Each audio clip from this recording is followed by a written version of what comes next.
Hey everyone, and welcome to another episode of the Hemmings Hot Rod Barbecue. On this episode, got a couple of good things. First and foremost is our guest, Terry Wilson, aka Coverman66. Now, for those that don't know, Terry has created a YouTube channel for himself called Coverman66, where he basically goes into everything LS and LSX, from which motor to choose, why to choose it, doing installs, cams, welding. But the best part about what Terry does is he is one of the most authentic people that you will find on YouTube. The way that he speaks, the way that he comes across to the public, he will educate and inspire, and one of the nicest guys in the industry. So stay tuned because Terry's coming up in a few minutes. But before that, what we always do is, as you know, we go into our Hemmings classifieds, of which we have 25 to 30,000 cars at any given time on Hemmings, the largest classified section online and in print. But then we also have our Hemmings auctions. But for this episode, we decided to choose a car that kind of represents the guest that we have. Now, Terry is a GM guy. He has a 69 Z28 Camaro. He has a 70 Chevelle. And if you ever meet Terry in person, Terry's not a small man. Terry is somewhat of a bruiser, even though he is the nicest human being on God's green earth. So what did we choose? Well, for this episode, we chose a 1969 Camaro SS 396.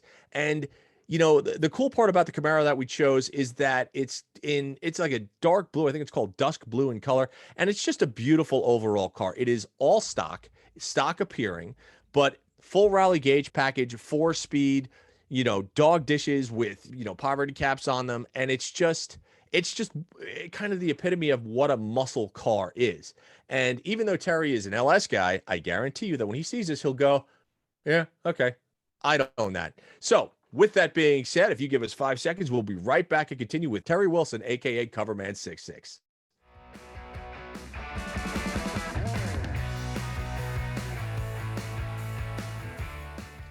Hey everybody, welcome back to the Hot Rod Barbecue. As mentioned earlier, we have Terry Wilson, aka Coverman66, on the barbecue today.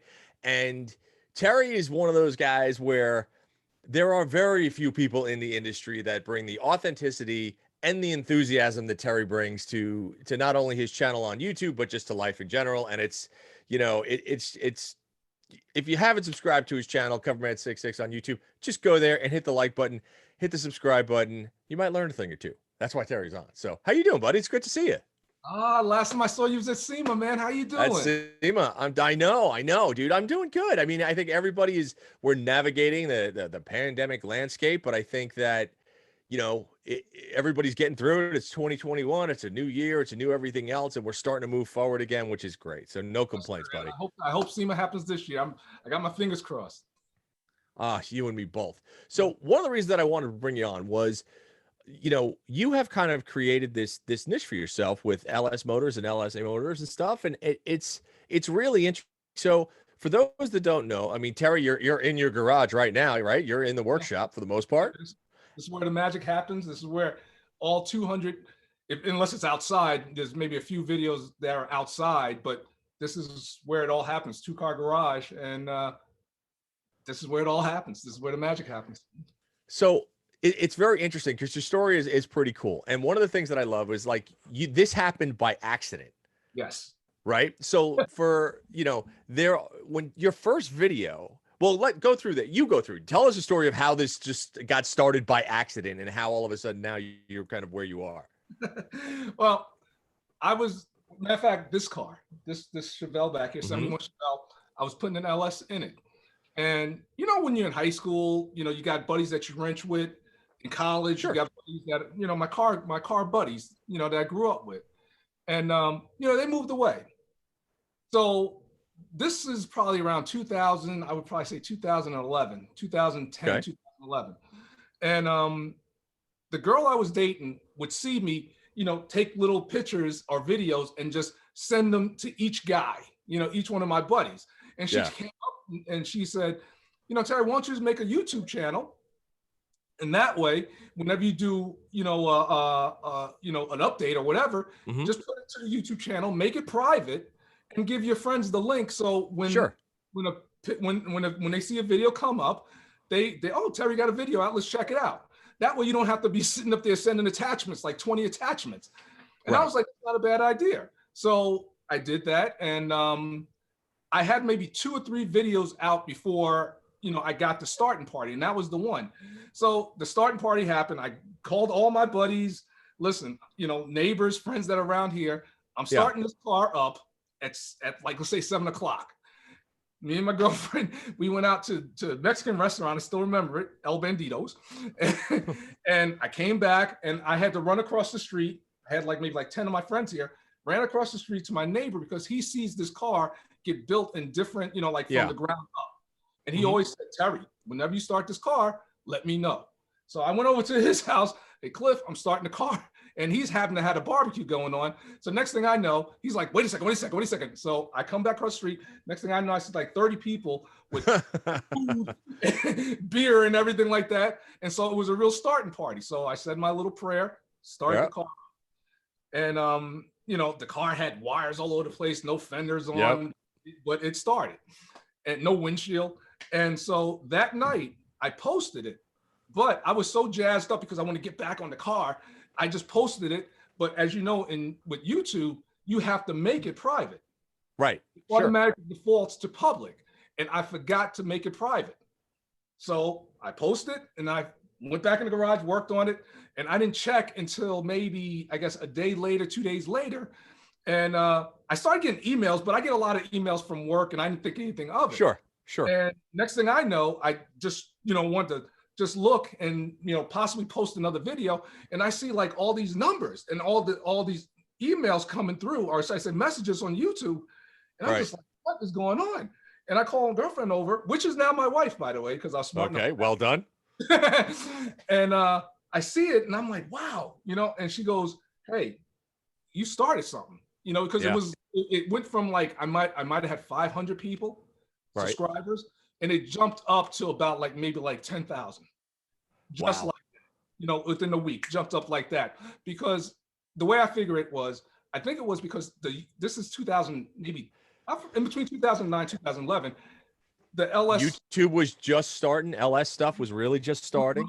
It was really just starting. Matter of fact, I believe I'm almost 98% sure that I'm the first person in the tri-state area, one of the first people in my tri-state area to have an LS installed, and I still have the car, 69 Camaro, with an LS2 out of a GTO and a 6-speed. I didn't even modify, just threw it in there, and I got it running. And so this is the second one. So how did this work? So first of all, why did you decide that with the Chevelle and with the Camaro that the LS was kind of the way to go on this? Did you look at this and I'm assuming you had small blocks in the other cars beforehand. Yep. Was it just listen, I see this new motor, I understand the potential that it has, and why can't I swap an LS motor in the same way that somebody would swap a big block or another small block in here? Is that right? And then you just said, screw it, I'm just gonna try it and do it. What happened was I had my high school car. I had it all finished up and everything like that, and I had a ZZ4, a GM crate engine that I got from Summit. And I remember I saw in the back of a magazine, tune port injections, street and performance. And I was like, well, I like fuel injection, I like the whole idea of that. And now this is probably maybe mid 90s at this point.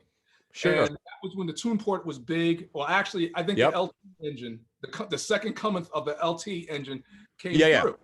And so I always liked fuel injectors. I was because my friend had an IROC, and I drove that car, and that car was just sick, with that torque. And so I was just like, if I can get that in this car. and by torque and an IROC, we're talking 300 pound-feet of torque. Yeah. But back in the day. That was huge. That's right. And we had this conversation. Remember when I'm still that they didn't put that tune port in a Monty SS. I got therapy. I'm good.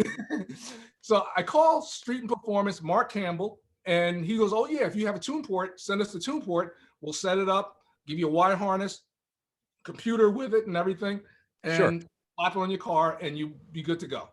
And now before then, I was happy with 350s. I had a couple of cars with big blocks in them, and they were fine. But once I put that tune port on, and I remember coming out of my driveway, and I was just let's see, punched it all the way up the street, lighting them up, and I was just I'm never going back to carburetor again. Right.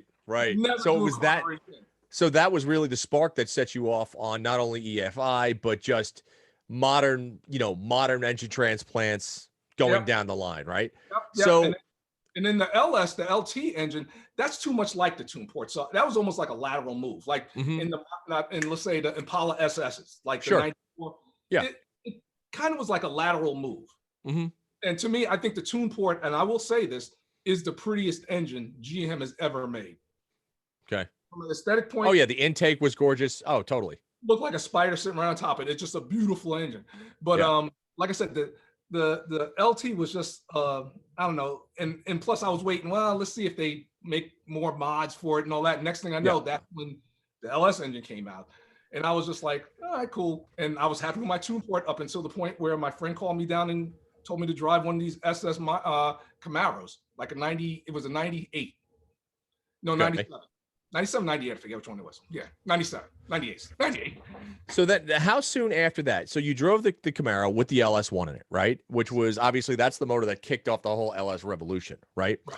So then you've got your Chevelle and you've got your Camaro. Okay. So obviously, as somebody who was never afraid to wrench on their own stuff, how big of a challenge was it to, because back then there really weren't any conversion kits, right? Where you could drop, I mean, two buddies could drop a 350 in and out of a car in 4 hours, 4 hours. right? So whereby now you've got this new engine, right? First of all, how did you get your hands on one? And then once you did, was there any apprehension about doing this, or can I do this? Or did you just look at it as an engine's an engine, right? Wiring was wiring. I could put it in and figure it out. Like, how did that process happen? Well, the thing was, when I finally got my 69 Camaro, that had to have been maybe 2004, 2005. It was a skeleton. It was, Okay. but I got a 69 Camaro, and that was the holy grail to me. And, Mhm. like, I love the 69 Camaro. And there was no compromise. I was like, I got to go with the LS. I got to go with the LS in this thing because I'd already drove, what's it called? The 98 SS Camaro. Sure. So I was always had that LS in my mind, but I just didn't have a platform. And I was like, well, my 80 Z28, I'm not going to take that engine out and get an LS because it's a new engine and it's working. Sure. And I didn't have the Chevelle at the time. So when I got the Camaro, I worked on everything as far as the wiring, American Auto Wire. And I said, okay, now it's time to get an LS. So I called, who was the guys? Contemporary Corvettes. And my buddy Guy, he just happened to have one. And he goes, I have an LS6 too. And I was like, gee, LS6, that can go in the Yeah, that sounds good. But he had them on eBay, and that one just happened to have sold the LS6. So I lost out on that one, but because he was like, Terry, it's sold. Sure. I got to give it to this, whatever. But I took the LS2 with the 6-speed with I think it had 19,000 miles on it. And right. I wasn't even really thinking about, I knew I had to do some crazy mods to make this thing work. But I was just like, there's no compromise. I got to get this in there. So I had to do the same thing, which I did with the cross member on this one. I pretty much took the cross member out of this car, cut the perch for the transmission, flipped it upside down, did my whole degree and angle, tacked it in place, pulled it out, and it's still on here. Let me ask you this. When you were doing the conversion, first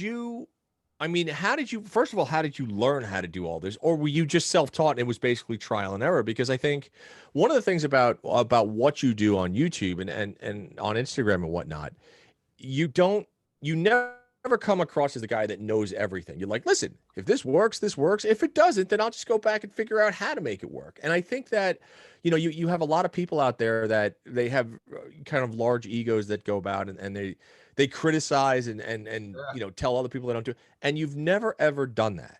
And that I think is one of the biggest things that, for a garage tech, somebody that has never gotten into, or for a garage tech that has never actually done an engine swap, you take you make them feel good about not knowing everything. And that's that is not a cut in any way. That is just where like, well, I'm just going to figure it out and you guys can too. And I think that's such an amazing quality that people lose. Well, I appreciate that, Mike. And I got, I think 209 videos out there, and never will you find a curse in either one. Right. And you will not find me say that I know it all. Never, never. It's always like, this is how I overcame this hurdle. Right. Right. I overcame this hurdle. And there are several ways to get to the end goal, and so I'm just pretty much saying this is how I figured it out, as far as this was the best way for me. Now, a lot of people think that, I mean, you're going to mess up. You Sure. can't be too afraid to try, and you're going to mess up. And it's like anything else. You mess up, okay, you wipe yourself off and you get back in it. It's like when I was at the when I got this car dyno. I don't know if you ever saw that video where the drive shaft kicked out at 120 miles an hour. Yeah. Yeah, A little terrifying. I put that out there so people can know, okay, one, safety, get yourself a safety loop. Okay. And two, this is part of it. Like, it would be all glamour and glitz if I can just put the car together and nothing fails. Right. But then you're not learning. Right. And so that's how I, as far as getting into it, I was thankful. I have a great family, and my parents used to ship me and my sister off to South Carolina in the summers when we were on school break. And my uncle lived down there. And, I used to hang out with my cousins. That was all well and cool. But I used to always go down there for him because he was a serious car head. Back, like before these cars were $200,000 on Barrett Jackson. Sure. You can pick them up for $1,500 back like in the early 80s. Right. You just pick these cars up. I mean, people just want them out, especially after that whole gas crunch after 74 and all that. Sure. And so, these cars were plentiful.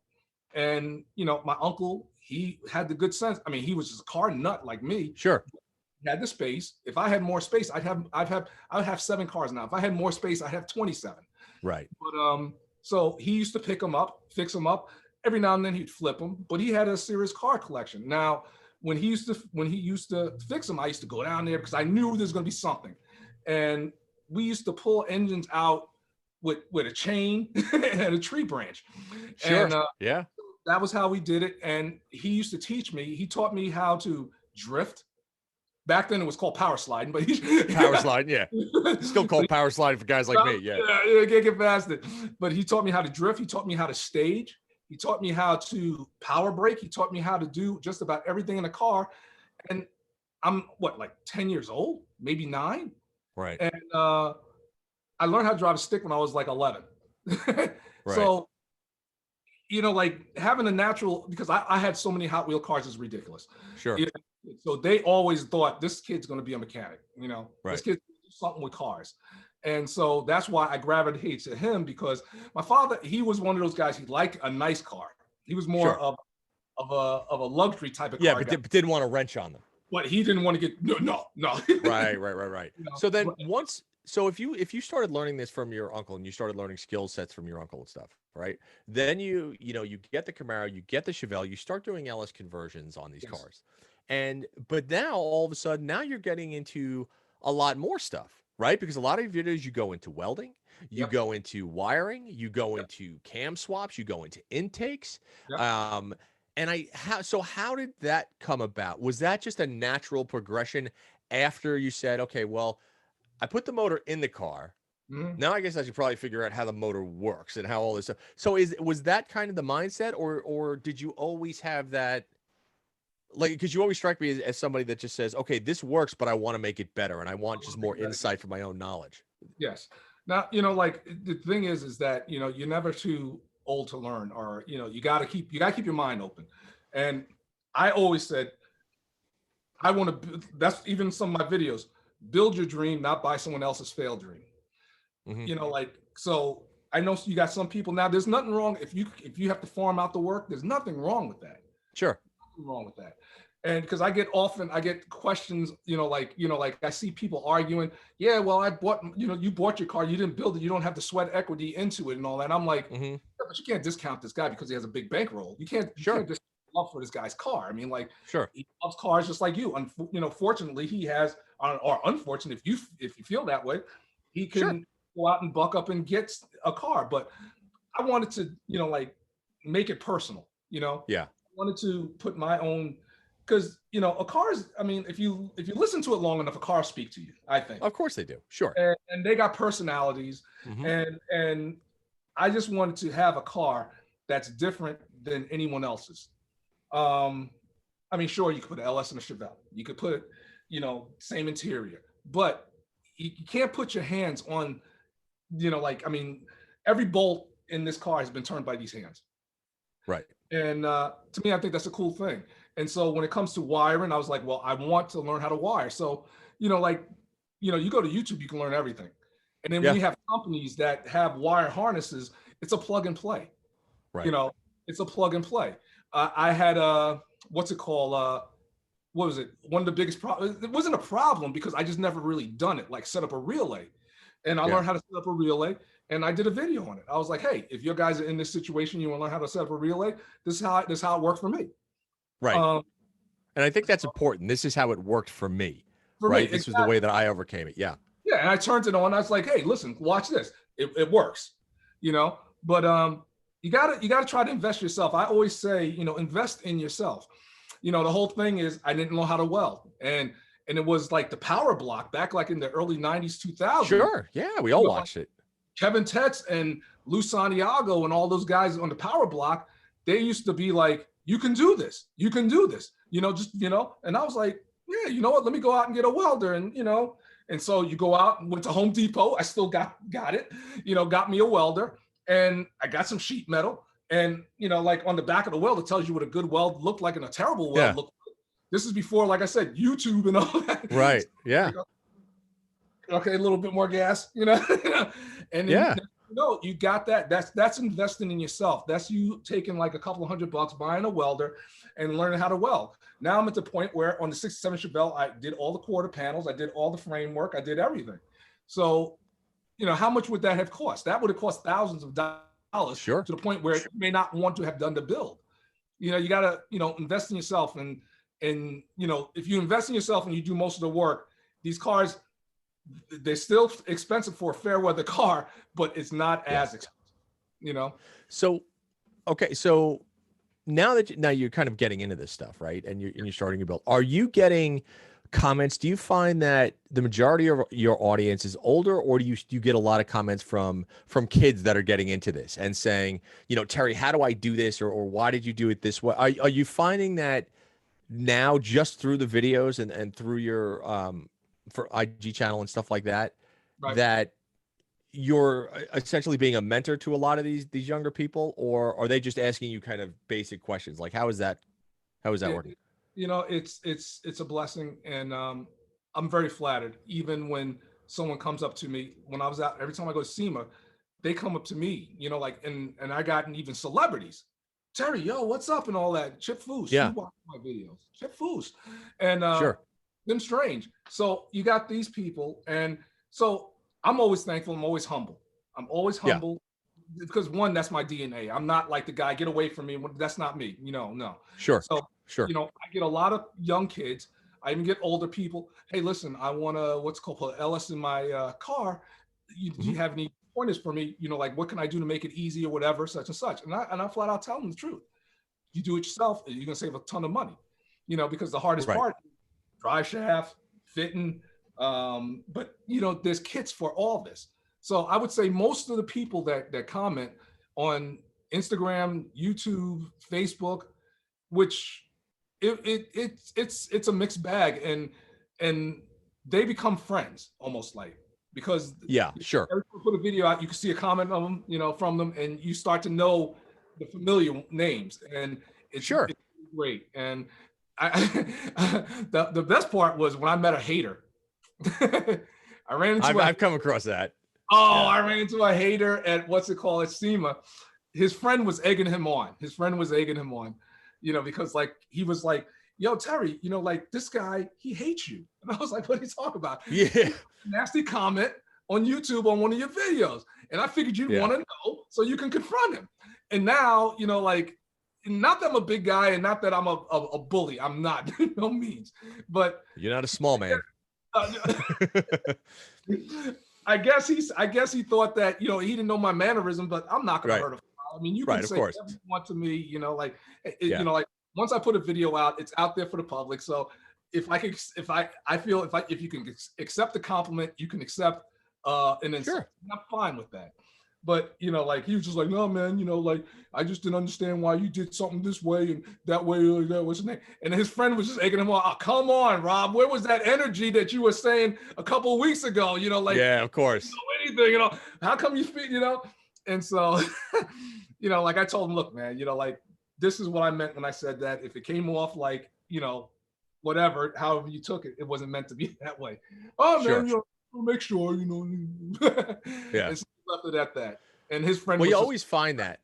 yeah, You know, I mean, I know that when I first started, it was, you know, you get people that come at you 6 ways from Sunday. And, you know, I mean, there are keyboard warriors that just love to hear themselves talk. And that's fine because if you put yourself out there as a public persona and as somebody who's going to make videos, you are at the mercy of the public. They're going to come back at you with everything they can just yep, because that's the public, right?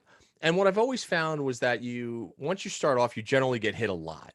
And yes, then all of a sudden you build up a fan base. And then people, if people still kind of jump down your throat, you'll have your dedicated fans and followers that will defend you. And yes, so you don't have to kind of police, so to speak. You have, you know, people that like you that will do it for you, which is I very flattering and a wonderful thing. it is, it And is. you know, my response to basically everybody that would ever said that, just, well, what are you doing? And if you don't like what I'm doing, like, you don't have to call me a jackass, or you don't have to call me a this or a that. You don't have to, one, you don't have to subscribe, but two, I would always go back and just be like, if you don't like what I'm doing, just tell me, but tell me why you don't. Just don't say you're an idiot. Tell me you're an idiot because of this, and this, because then I can address it and then I Right. can fix it. And I've always found, you know, if you do that and you start a dialogue, then all of a sudden they go, oh, well, he's actually listening to me, or they're listening to me. And Yep. I think that's with kind of I mean, listen, that's the way that we met, right? You just came up to me and you were like, hey, man, blah, blah. And that's the way that I've met all my car friends. And I think that's such a wonderful quality whereby people can feel that they can go up to you and approach you and say, you know, Yeah. why did you do it like this? Or what's the next step? Or what do you recommend I should do? Right. And again, you're not doing this in a studio. You are No. doing this out of your home garage and you're educating people. Now, all right, so this is a loaded question because you've done so much with LS power plants, right? Are you a just a GM guy, or have you dabbled with Fords and Mopars and things like that? Or and would you? I'm gonna upset a lot of people. I got a Lincoln Mark 8 out there. There you go. Yeah. I got a Lincoln Mark 8 out there that I had when I was in college. I thought the Lincoln Mark 8 next to the 69 It's Mustang gorgeous. is a beautiful car. Yeah. I came from a Thunderbird Super Coupe, which I would still have if some guy just didn't get me at the right time. And he goes, and I gave some outlandish price, and the car had 300,000 miles on it. I was gonna redo it, but then I said, give me $5,000. Okay, I'll Yeah. be back next week. I was like, I didn't think I'd see him again. Yeah. And you showed up. with like $4,800 and what's it called? One of those powered impact guns. I was like, I guess the car's got to go. But I held on to my Lincoln Mark 8 because I love that car. And I'm gonna upset people. It's gonna be an LS in there. I mean, I think that, I mean, because the Lincoln Mark 8, is that a 4.6 in that? It's the overhead 4.6 dual overhead Yeah. cam 4.6 that I think the Mustang Cobra was the car that they patterned after that dual overhead. Yeah. Cobra. Yeah. So Yeah. you know, you can easily put a Cobra motor in there with the blower in it, but I want to be different. I'm gonna put LS in that thing with a 6-speed, and it's gonna probably be a drift car. It's gonna be my Mustang. I think, you know, I mean, that's the thing. You know, people always say you get a lot of hate, not you, but just the LS community in general, because everybody's like, just LS it, LS it, LS it. And there's a reason that people say that, Yeah. because you can make, I mean, tons and tons of horsepower very inexpensively. Very, very And cheap. you can, and very cheap, and it's reliable, right? Mhm. You could take a 5.3 junkyard motor, you could put that into a car, or you could take an LS 1, 2, 3, whatever you want, and you've got a motor that's a 250,000-mile motor. Mhm. And that's what people, I mean, it's the size of a friggin' shoe. You put it in literally anything. It's light, and Yep. they work. So I think that And the parts are interchangeable with each other. Parts are interchangeable with everything. So, a lot of people, I get it. They, because there's so many. I mean, there was a time when I was filming cars that I literally had to turn away LS cars because every single car that was getting submitted was an LS car.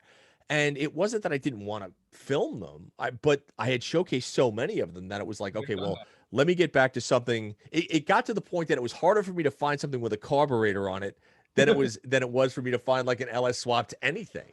Right, So, right. that's one of the things that like I get it and I understand it. I have never done an LS swap. I might be doing one in the future into one of my vehicles. We'll see. But you could put, oh, well, I will. I mean, it's one of those things where it does make sense, and it makes sense in everything. It just does. I remember calling up because this is when I was thinking about doing my engine to 4.0. I'm sorry, 4.6 dual overhead. I remember calling up a company, how much just, I want like maybe 450, 500 horsepower. Yeah. What am I looking at? $9,000. This was back in probably the late 90s. Yeah. And I was like, I'll be in touch. Yeah. Get that. Yeah. Get that. And like I said, matter of fact, I have a friend who had an engine built, and I think he paid well over $25,000 for this engine, right? Yeah. They'll spank them. Now, well, yeah, spanked him. I mean, like disgusting. And it was a thing where I may have in this engine, including the supercharger, maybe $6,000, maybe. Yeah. That's cammed out. And it's all this is a cam with a cam, stock head, stock bottom end, and an LSA, and a tube. Well, and see that, and that's the thing. Like we are living the golden age, and we were talking about this the other day, whereby if you think about it, 10 years ago, or I say 20 years ago, if you wanted 800 horsepower out of a motor, that was something that was almost undrivable. Right? Like you would be lumping down the street, the car would be shaking, you're trying to get it to run. Where now, I mean, this is why, we're doing a red eye swap in my Daytona. That's 800 plus horsepower, turnkey, reliable, literally do nothing, hardly any maintenance, and it just runs. So we are in that golden age of horsepower, whereby anybody who has anything that's classic, be it a muscle car or a truck or a luxury car, could go out and put a reliable 500 to 800 horsepower in their vehicle, turn the key and just enjoy it. And I think, that's where, we talk about the future of hot rodding and getting kids into this stuff. This is where the technology comes in, because now you can, these are OBD2 motors, you can program them, you can do whatever you want to them. And if somebody said, well, do you want to rebuild an old school big block, or do you want to put a new, LS? Odds are I'd go for like an LS, or I'd go for a 5, like a Hemi or something like that, or whatever the case is, because they do make sense. It all makes sense. If you're doing something with a carburetor, it's for nostalgia only right now. Yeah. And, you got to tune it when it's like, when the change of the weather, the seasons and all that nonsense, carburetors, like they had their day. It's you're talking about technology that's 100 years old. Right. Exactly. It's like, would you rather see a boxing match or UFC? You got some people that like boxing, but USC is real. So what are you working on now? What is the next? So you've got the YouTube channel, you've got IG, you've got Facebook, yes. And I know you started to work with some partners, which is great. So and then I have one more question after this, but what's next? What are the next projects you're working on, and what is your 2021 shaping up to look like? I love 2021 so far. It's shaping up to look like I got some big hits as far as like teaming up with some more partners. You know what I'm talking about. Sure. And sure. What's it called? I got projects coming up that I'm going back on, like the 67 Chevelle. That's going to be a project which I'm working on now. Matter of fact, I got some pieces for the frame because I'm going to take the car off I got a rotisserie. The reason why it took so long, because I started this car 4 years ago. And then my Trailblazer, I blew the transmission on that. So it took a while for me to get back on this. But then I bought a rotisserie, and I made the mistake of bringing it to my friend's house because we went halvies on it. Right. Because he does these $200,000 bills. He lives right around the corner, and he's one of the best. Nelson Rizal. He's one of the best builders out there. And I made the mistake of bringing the rotisserie to his house. And he's like, "Yeah, let's get out the truck. Let's see what it looks like with this Mustang I'm working." Right. 2 years later, it's still there. I only need it for like a month. Right. Right. So I was like, you know what? I got to get me a rotisserie because I cannot let this car sit another year without getting anything done to it. And so I got the rotisserie. I got it from a guy down in Perth Amboy. He just wanted it out of his garage. I was like, thank you. And so I got it. So taking it off. We're going to take the frame off, clean it. We're going to be videotaping all of that. And then what we're going to do is my friend Gillian from Gillen Restorations up in New York. Where is he? He's up near Middletown. He's going to redo the interior because I like to tie the old with the new. I like the old Ford look, but I got G8 seats from a G8. Yeah, sure. Pontiac G8. And so he was like, if you can get the door panels, we can make the door panels and everything. Sure. We can make that thing look good. So I got the door panels. And so we're going to do this. This is going to have an LS engine in it, of course, 6.0. And it's also going to have an LSA supercharger and 12 bolt. We're going to go QA1 all around. And I'm hoping to be driving this car sometime midsummer. Oh, nice. Not bad at all. No. And then the next project, I got a lady, which was really cool. They contacted me. Well, I went up there to see this 1969 Le Mans because from a Le Mans, a GTO could be had. Right. And so I saw it and I came back because it was the last time I saw it was the first time I saw it was a week after it snowed. And that was like maybe like 4 weeks ago. Bad snowstorm. So I couldn't really get up under the car. So I went back up there and the lady came out and said, my son said, because she said, yeah, some guy named Terry, he does videos because she looked me up. I got on Facebook Marketplace. Some guy here, he does videos and what's it called? He goes, was it Coverman66? She goes, I don't know. Yeah. He said, did you look like Muhammad Ali? She goes, yeah, you kind of did. And then he sent a picture of me. Is this him? And she goes, that's exactly.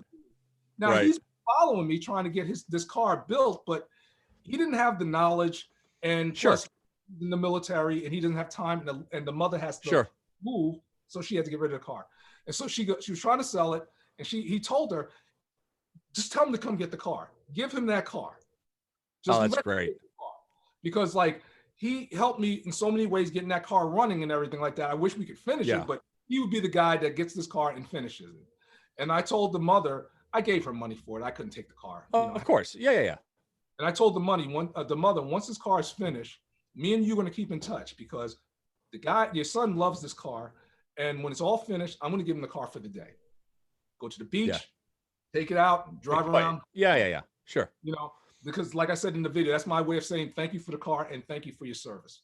Well, and I think that's a big thing. I think there, in this community, it really is kind of a give and take. I mean, you do have those people in here that are just kind of churn and burn, right? Yes. Whether they do something, they flip, they want to make a quick buck and they want to get out. But I think the people that last in this industry, the people that have kind of a career in this industry, do so because of the authenticity that they bring to the table and that they portray to people.